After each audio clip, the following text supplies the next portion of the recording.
อัปเดตเรดาร์ฝนภาคอีสานล่าสุดและการอัปเดตแพร่กอากาศภาคอีสานล่าสุดประจำวันที่ 6 มิถุนายน 2568 ก่อนจะไปรับชมรับฟังกับฝากช่องพยากรณ์อากาศภาคอีสานไว้ในอ้อมอกอ้อมใจโดยการกดติดตามให้เด้อขอบคุณหลายๆไปรับชมรับฟังข่าวกันเลยค่ะ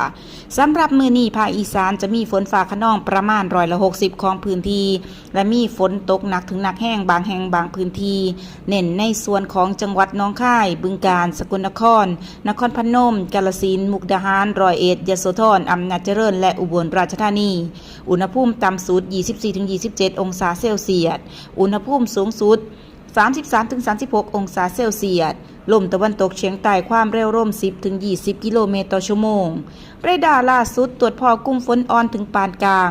กลุ่มฝนเคลื่อนตัวไปทางทิศตะวันออกเฉียงเหนือปกคลุมพื้นที่อำเภอผู้พานอำเภอเจริญศิลป์จังหวัดสกลนครอำเภอหน้าแก่จังหวัดนครพนมอำเภอดงหลวงจังหวัดมุกดาหารจ้า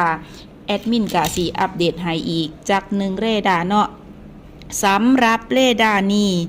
ตรวจพ่อกลุ่มฝนอ่อนถึงปานกลางอยู่ในเขตอำเภอหน้าแก่จังหวัดนครพนมและก็สปป.ลาวกลุ่มฝนหนักอยู่ในเขตสปป.ลาวจากพี่ๆน้องๆชาวลาวกะระมัดระวังในส่วนของฝนตกหนัก